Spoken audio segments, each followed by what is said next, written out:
walhamdulillah, wala ilaha illallah, wallahu akbar, la hawla wala quwwata illa billahil aliyyil azim.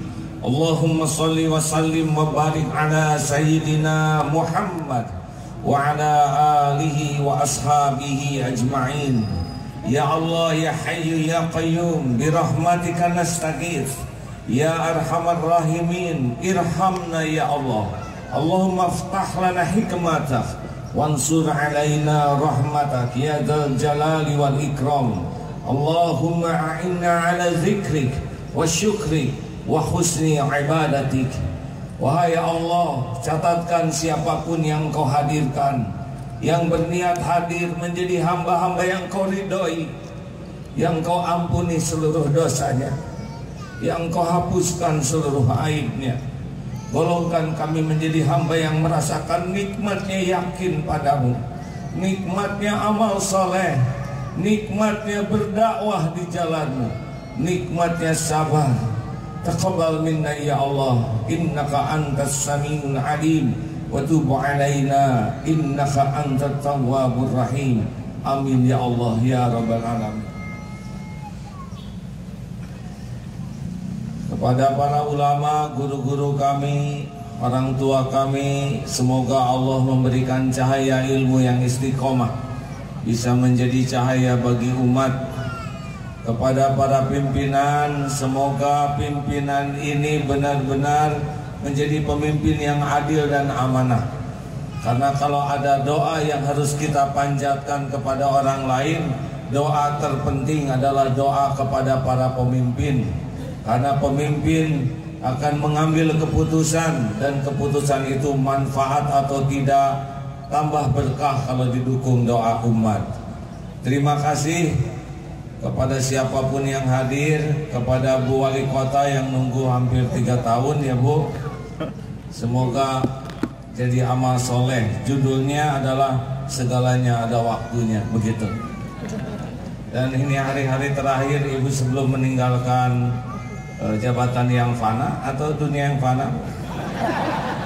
Jabatan yang fana. Benar Bu bahwa jabatan itu bukan masalah pilkada, itu adalah tu'til mulka man tasya. Jadi itu adalah ketetapan Allah saja. Pilkada itu hanya jalan sampainya kepada ketetapan Allah. Oleh karena itu bersyukurlah kalau Ibu sudah berhenti ya, karena berarti sudah lebih ringan, enak jadi rakyat saja. Kepada yang sedang musim mutasi juga biasa saja. Mutasi bukan mutilasi ya. Ganti wali kota nggak usah stres, nggak akan ada yang keluar dari takdir. Yang paling penting tuh jadi orang soleh. Setuju? Dan soleha ya. Sudah tahu siapa lelaki soleha? Lelaki yang jarang ke masjid. Baik Bapak Ibu, saya sudah lama sekali tidak ke Banda Aceh. Terakhir waktu tahun 2004 mungkin ya. Kapan tsunami itu? Ya waktu itulah, alhamdulillah. Sekarang sudah jauh lebih hebat. Nah Banda Aceh, Aceh ini adalah serambi Mekah. Di Indonesia hanya Aceh inilah yang oleh Allah ditakdirkan syariat Islam benar-benar bisa berusaha dijalankan. Bapak Ibu yang baik, siapa masyarakat Aceh yang beruntung dan yang rugi? Ada 4 cirinya. Mau tahu? Jawab hadirin, mau atau tidak harus jelas ini. Nah begitulah hadirin. Kalau sesuatu itu harus buku, harus jelas ya. Jadi ini wajah-wajah untung, wajah-wajah rugi itu cuma 4 cirinya. Saya kira sudah hafal dalilnya. A'udzubillahi minasyaitonirrajim. Bismillahirrahmanirrahim. Wal 'ashr. Innal insana lafi khusr illal ladzina amanu wa 'amilus shalihat wa tawashaw bil haqq wa tawashaw bis sabr. Jadi cuma 4 ciri orang rugi dan untung. Sesungguhnya setiap insan dalam kerugian kecuali 4. 1. Halo? Apa hadis? Ngomong begitu. Satu, amanu, iman. Artinya sehebat apapun yang kita lakukan, kalau kita tidak punya iman pasti rugi. Pembantu imannya teguh, lebih hebat dari pejabat apapun yang tidak punya iman. Itu dalam pandangan Islam. Budak di zaman Rasulullah, hamba sahaya seperti Bilal, beriman teguh jauh lebih baik daripada raja-raja yang tidak punya iman. Ini harus kita yakini, begitulah akidah kita. Dan keyakinan kepada Allah itulah sumber kebahagiaan, sumber kemuliaan, sumber keselamatan. Jadi kalau Bapak Ibu punya program, wali kota atau siapapun, yang pertama adalah benar tingkatkan iman masyarakat, tenang. Contoh seperti tentang jabatan, ya. Bagi yang kurang iman, musim mutasi itu mirip dengan musim. Bapak mau kemana? Semua orang jadi lihat Bapak. Dalam teori pidato, kalau ada yang bergerak, yang dilihat yang bergerak. Itu ya. Dalam ilmunya begitu, Pak. Kalau ada yang bergerak, semua melihat yang bergerak. Duduk ya Pak ya, duduk yang manis. Terima kasih Abah. Jadi lupa lagi saya kemana barusan. Nah, contoh nih ya, tentang pilkada, pilgub, pilpres, atau di kantor. Kalau orang sudah yakin dengan surat Ali Imran ayat 26, udah tenang saja tuh. Dan nggak akan kemana-mana takdir tuh Pak. Tu'til mulka man tasya wa tanzi'ul mulka mimman tasya wa tu'izzu man tasya wa tudhillu man tasya biyadikal khair innaka ala kulli syai'in qadir. Allah berikan kekuasaan kepada siapa yang Allah kehendaki, Allah ambil dari siapa yang Allah kehendaki, Allah muliakan siapa yang Allah kehendaki, Allah hinakan siapa yang Allah kehendaki. Dalam genggaman Allah semua kebajikan. Sesungguhnya Allah Maha Kuasa atas segala sesuatu. Udah tenang, tidak usah risau. Doa saja ya Allah, kalau baik bagi saya, baik bagi dunia akhirat saya, baik bagi agama saya, sing jadi. Kalau enggak jangan, beres. Jadi bapak-bapak yang nanti musim mutasi, kalem aja Pak. Dan enggak kalem juga tetap dimutasikan ya. Tuh kan stres duluan. Yang penting mah apapun yang membuat dekat dengan Allah, itu yang penting. Halo? Jelas tidak nih? Tentang rezeki, tenang. Rezeki itu gak kemana-mana. Gajah saja tidak sekolah segitu gedenya. Cecak makanannya nyamuk. Nyamuk tidak punya sayap. Cecak nyamuk punya sayap. Cecak tidak punya sayap. Pernah lihat cecak yang stres? Rezeki nggak akan kemana. Halo? Dilihat ramel dada ya. Sudah hadirin, nggak usah pada motret saya ya. Cukup, tidak ada yang bergerak lagi ke sini. Nih kayak ini wartawan, diam, ini duduk manis ya. Rezeki itu mutlak milik Allah. Hanya Allah satu-satunya yang menciptakan rezeki kita dan membagikan rezeki. Dibuka, ditahan, diambil oleh Allah. Kalau sudah yakin begitu enak. Nih contoh, di perut ibu dulu rezeki ada tidak? Jawab. Jawab. Waktu kita janin di perut ibu rezeki ada tidak? Cukup tidak? Mana yang ngejar? Kita janin ngejar rezeki, rezeki yang ngejar kita. Jawab. Tuh kan nggak yakin. Mana yang nyari rezeki? Janin nyari rezeki atau rezeki ngedeketin janin? Beres 9 bulan di perut ibu, nggak usah mikirin rezeki. Jadi tangan, jadi badan, jadi kepala, beres. Lahir ke dunia jadi bayi. Waktu kita bayi rezeki ada tidak? Cukup tidak? Mana yang mencari? Jani bayi nyari rezeki, rezeki ngedeketin bayi. Langsung ibu mengeluarkan air susu. Ibunya tidak mengeluarkan air susu, sapi mengeluarkan. Mana yang ngedeketin? Bayi ngedeketin sapi, sapi ngedeketin bayi. Jawab hadirin, jangan bikin jengkel. Hah? Yang mana yang ngedeketin? Sapi ngedeketin bayi. Ini di Aceh apa yang gitu?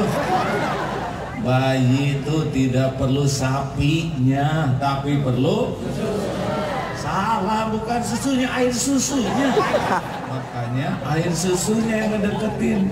Diperah oleh peternak, dibawa ke pabrik, di pabrik bawa ke supermarket, dibawa ke warung, dibawa ke dapur, masukin botol, kocek-kocek, masuk tuh tanpa harus ribet. Benar? Jadilah segede gini. Coba, sudah makan belum? Dasar kufur nikmat nyebut belum lagi. Saya tidak hanya makan siang.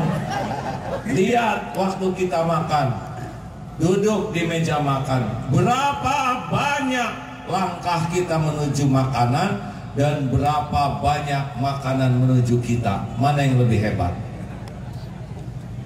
Beras datang dari sawah, garam dari laut, ikan, sayuran, telur, daging, dari mana-mana kumpul di meja kita, di piring kita.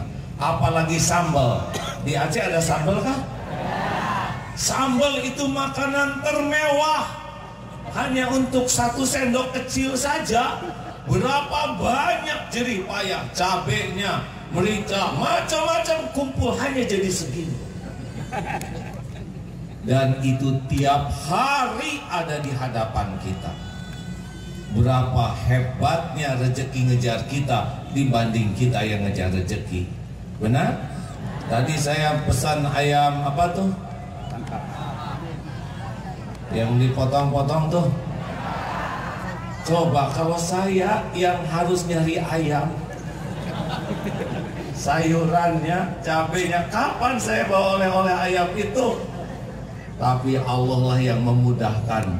Oleh karena itu jangan takut tidak punya rezeki, takutlah tidak punya yakin Allah yang menjamin rezeki. Itu yang kita takuti.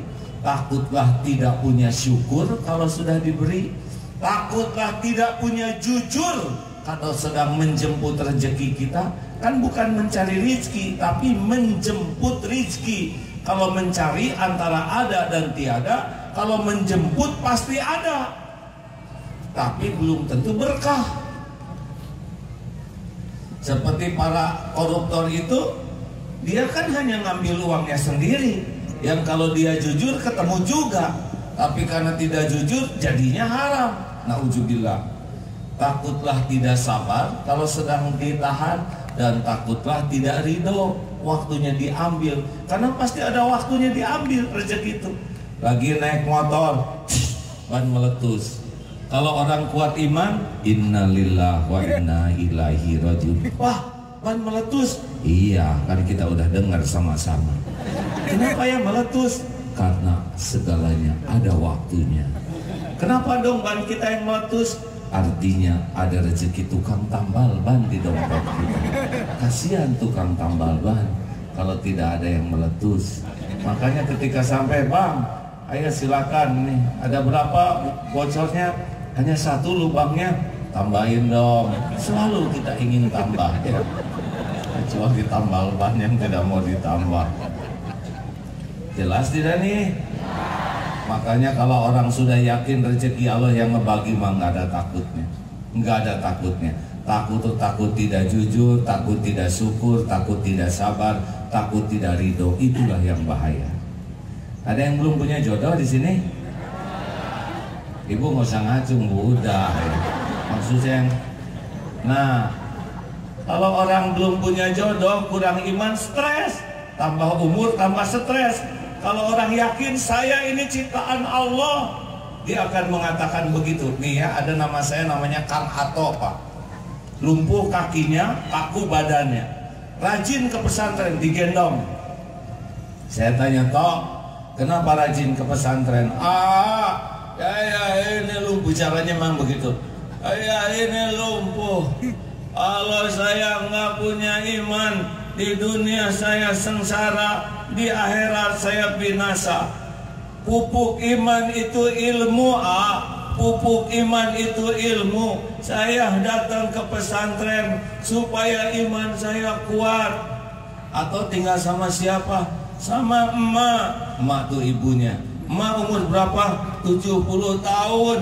Tok, maaf ya, kalau emak meninggal nanti atau siapa yang ngurus? Ada Allah. Nggak mungkin Allah bikin saya gini, Allah nggak tanggung jawab. Ada Allah. Allah bikin saya begini, bukan pilihan saya. Saya jadi orang lumpuh. Pasti Allah Maha Adil. Tok, punya cita-cita enggak? Punya. Pengen apa? Pengen punya anak yang bisa ngedoain saya.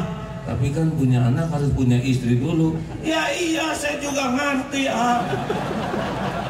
Terus maksudnya gimana nyari istrinya, toh? Allah yang nyiptakan laki-laki, Allah yang nyiptakan perempuan, Allah yang menjodohkan hambanya. Orang lain dikasih jodoh, masa saya enggak? Saya juga ciptaan Allah. Masya Allah, Pak, ini nyata, Pak. Tidak lama sesudah itu datanglah seorang muslimah, santri juga, namanya Mbak Kustina, siap jadi istrinya. Nikah.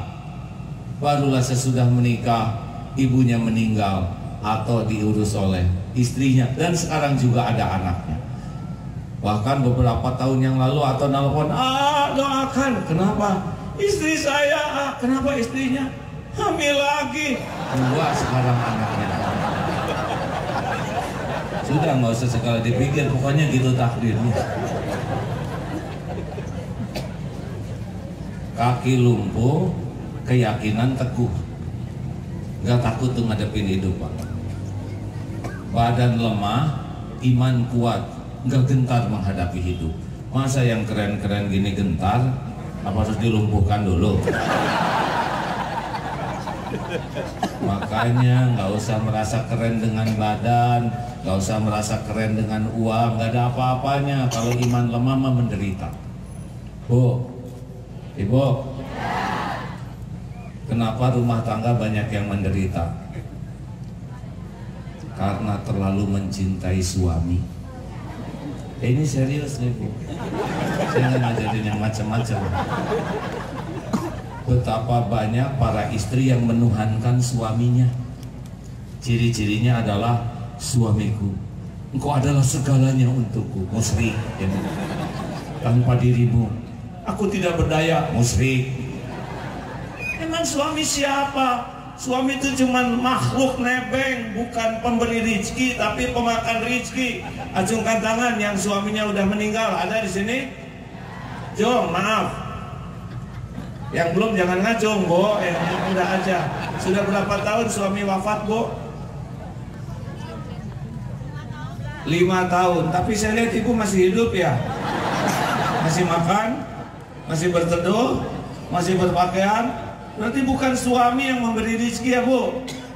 Kalau suami pemberi rezeki, suami meninggal, keluarga mati. Oleh karena itu, saudaraku kaum muslimah, jangan terlalu cinta kepada suami, apalagi model-model ini gitu. Termasuk ini, Pak.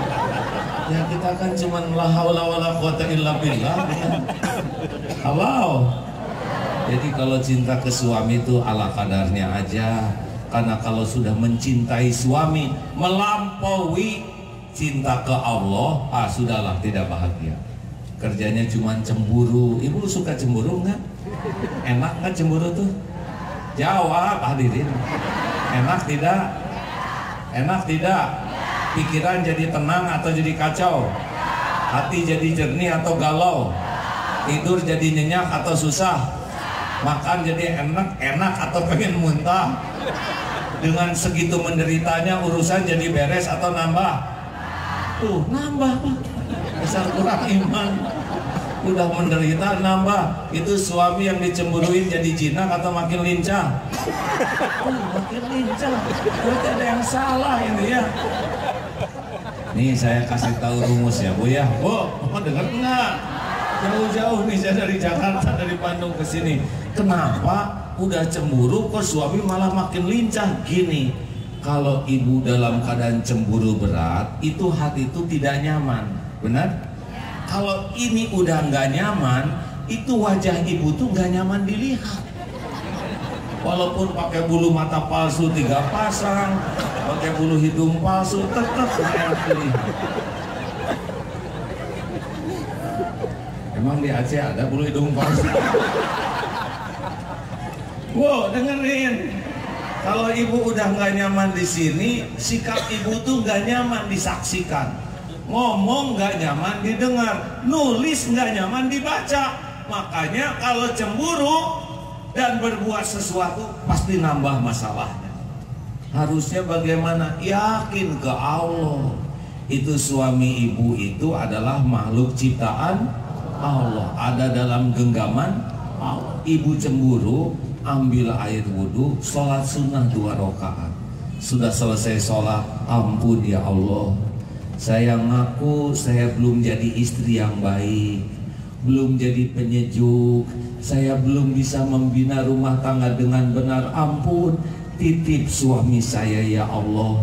Engkaulah penciptanya, Engkau yang menggenggam lahir batinnya setiap saat. Tidak ada satupun kecuali Engkau pasti tahu segalanya. Titip suami saya ya Allah, tolong jadikan suami yang soleh. Didengar tidak oleh Allah? Jawab Bu. Mana yang lebih Allah sukai? Ibu cemburu sambil nge-WA terus atau sholat? Itu karena iman. Tenang, Allah maha melihat. Tinggal dibalikin aja suaminya. Yang asalnya enak lihat ibu, tiba-tiba jadi kangen, bisa tuh Bu. Tapi kalau ibu cemburu, yang tadinya kangen dibuat enak jadi sebaliknya. Bapak juga gitu, Papa. Nah, sekarang giliran Bapak ya. Berbahagialah yang punya istri rewel, bawel, comel. Jadi pahalanya Bapak banyak. Dosanya habis diangkut oleh istri. Jadi gimana Gini, pokoknya ini kita aja ya, rahasia lelaki. Kalau sama istri itu harus sangat sabar. Karena wanita dibuat dari tulang rusuk yang bengkok. Kalau dikerasin, patah, dibiarin, tetap bengkok.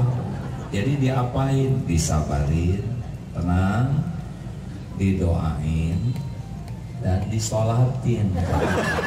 Bukan jenazahnya. Tapi Bapak sholat, tobat. Karena kita belum jadi pemimpin yang benar. Ya Allah, ampun, saya belum jadi kepala keluarga yang jadi teladan. Ampun, saya belum bisa membimbing istri saya. Ampun ya Allah, saya belum bisa jadi penyejuk. Tobat dulu. Semua gerbang pertolongan Allah awalnya tobat. Dan sing sabar, karena wanita emang gitu Pak ya, suka nggak jelas itu masalah. Tuh marah lagi mereka. Bu, Ibu, kalau Ibu dikejar anjing bagaimana? Tuh ya Pak, lari dengar. Kalau Ibu dan anjing lari cepat mana? Nah itulah mereka itu Pak, jadi ngomong dulu baru mikir ya. Terus baru bingung, terus ketawa sendiri. Maaf ya Bu wali kota ya, kan sama jawabannya. Ibu kalau dikejar anjing mau lari, kalau ibu dan anjing lari cepetan mana? Anjing. Jadi bicara dulu baru dipikir sebagian gitu. Makanya lelaki tuh harus tenang. Maaf ya Bu, tuh masih ketawa mereka, mikirin omongannya sendiri. Ibu, Bu, apakah mau punya suami yang jujur? Yang mantap. Maukah punya suami yang jujur? Mau Pak. Apakah Ibu siap kalau suami Ibu mengatakan yang sejujurnya? Tuh beda lagi itu aja sering beda-beda ya. Makanya lelaki mah tenang. Jelas nggak nih hadirin? Wartawan lagi ikut ketawa. Jadi jangan aneh kalau beda-beda, tenang Pak. Tuh tentara nih ketawa ini cocok dengan istri saya kan. Dengerin. Pak. Iya Bu. Besok kan hari Minggu ada undangan. Oh iya. Ibu pakai baju yang mana ya Pak ya? Terserah ibu deh, mana yang cocok, mana yang nyaman. Ih, gimana sih suami? Kita hanya malah nanya lagi. Salah kita tuh. Nah, sabar. Ibu maunya yang mana? Yang biru atau yang merah, Pak? Yang biru, Bu. Ibu pakai yang biru bagus. Tapi kan merah juga keren, Pak. Tapi maksa, oh iya silahkan. Pas keluar hijau. Itu mah tenang aja, nggak usah jengkel, nggak usah marah. Senyum aja, itulah lelaki sejati. Pak, mau dimasakin apa nih hari ini? Jangan ngomong terserah, cilaka kita. Masak apa ya Bu? Udah deh sekali-kali masak opor ayam. Ayam tuh mahal. Kalau gitu masak yang gampang aja lah Bu. Masak apa di sini yang murah, sayur-sayuran. Apa tuh mencret? Bu, kalau gitu yang gampang aja, belilah ke warung tuh, warteg di tetangga. Oh gitu ya, berarti masakan ibu nggak enak ya? Nah, istighfar, ampun ya Allah. Itulah suami terbaik. Lanjut. Kalau udah yakin Allah yang ngebulak-balik hati mah lebih enteng. Nah, pupuk iman adalah ilmu. Jadi maaf nih, nggak ada cerita orang kuat iman kalau kurang ilmu. Makanya acara seperti ini, kalau niat benar, cara benar, bisa meningkatkan iman ini. Kenapa ada orang berilmu tapi kelakuannya nggak bagus? Mungkin niat nyari ilmunya nggak benar. Atau mungkin sesudah punya ilmunya jadi nggak benar. Ada ujub, ada ria, ada takabur. Namanya ilusi ilmu ya. Ada orang merasa mulia gara-gara punya ilmu. Salah. Ilmu itu bukan untuk merasa mulia. Ilmu itu untuk mengantarkan akhlak mulia. Makanya mudah-mudahan di Aceh ini, apalagi ini syariat Islam, kalau tidak semarak mencari ilmu memang agak susah. Iman akan kuat. Kalau iman tidak kuat pasti gampang berbuat maksiat. Oleh karena itulah mudah-mudahan semua sepakat, siapapun yang mencintai keluarganya, ingat pupuk iman adalah ilmu. Tidak ada orang kuat iman tanpa paham kebenaran. Man yuridillahu bihi khairan yufaqihu fiddin. Barang siapa yang dikehendaki Allah kebaikan baginya, maka Allah jadikan paham kepada agama. Jadi maaf, tidak ada keberuntungan siapapun yang menganggap remeh paham kepada agama. Sekolah di luar negeri boleh, tapi kalau mati gimana, mau bekal apa? Tetap saja yang menyelamatkan anak itu adalah keimanan. 2, wa'amilus sholihat. Nah ini penting nih. Jadi orang itu baru beruntung kalau semua aktivitasnya jadi amal soleh. Amal soleh itu cuma 2 kuncinya. 1, niatnya ikhlas. 2, caranya benar. Udah selesai. Jadi kalau orang banyak sakit hati, itu pasti karena kurang apa? Kurang ikhlas. Ibu masak, terus Pak makan dulu, karena waktu Bu, udah banyak urusan di kantor. Istri sakit. Anak-anak tuh lihat bapak kamu kayak gitu, sakit. Nah ini ibu-ibu kurang ikhlas. Emang kenapa? Ibu udah masak, udah nyiapin dari pagi, mana nggak ada ucapan terima kasih sedikit pun. Perih hati ibu. Kayak lagu itu yang sakitnya sampai di sini ya. Itu kan judul aslinya Aku Tak Ikhlas ya. Mungkin. Karena ciri-ciri kurang ikhlas itu sakit hati. Kalau urusan dengan dunia, kenapa dong ibu nikah sama bapak? Habis nggak ada lagi nah. Lebih ngaco ini. Harusnya bagaimana? Apa yang rugi? Niat sudah jadi pahala. Masak jadi pahala. Tidak dimakan oleh suami, selain pahala sabar, juga bukan rezeki suami. Daripada rewel, makan aja oleh ibu, beres. Makanya orang-orang yang ikhlas mah nggak ada tuh, nggak ada capeknya hati ini Pak. Boleh capek badan, tapi hati itu nggak capek. Kenapa? Karena capeknya hati itu karena berharap dari makhluk. Makin berharap, makin ingin dilihat, makin ingin dipuji, makin ingin dihargai, makin ingin dikagumi, makin ingin dicintai, makin ingin dibalas budi, makin sering sakit hati. Makanya kalau orang ikhlas mah puji, caci, ember jatuh sama aja. Kamu keren, kamu jelek, kenapa sama. Cuman getaran udara, nggak ada apa-apanya. Makanya bu, sing ikhlas. Dandan buat suami, nggak usah nanya, Bang, bagaimana penampilan saya? Ini nyusahin suami. Suami harus ngomong apa coba? Jujur loh Pak, ini lebih susah lagi. Mau nyebut cakep dah enggak ya, nyebut jelek enggak tega. Ya udah bu, ibu tuh kayak kesemek begitu, kayak kesemek. Makanya udahlah, hidup mah kalau mau hidup bahagia, jadikan aktivitas apapun jadi amal soleh, dah beres. Orang lihat, orang nggak lihat, Allah pasti lihat, benar? Di mana kita ada, jadi amal soleh. Karena kalau mati, nggak ada yang dibawa selain amal soleh. Saya punya teman pengusaha batu bara, kaya raya. Saya tanya, bos, nanti mati mau bawa berapa tongkang ke kuburan?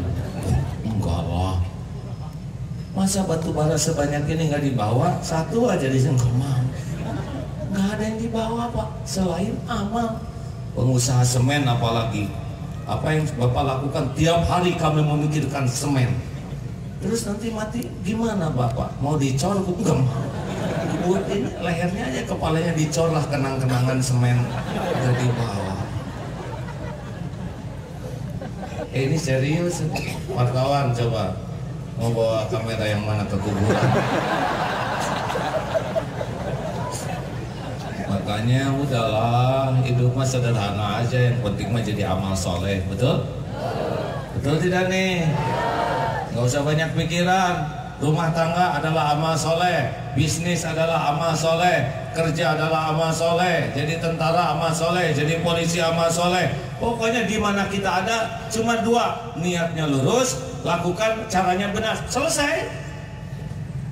Di mana kita ada, sambil jalan ada sampah, pungut, amal soleh. Siapa tahu ini yang akan membuat Allah ridho ke kita. Ada perempuan pezina, diceritakan oleh Rasulullah, memberi minum seekor anjing dan tidak ada ingin apapun.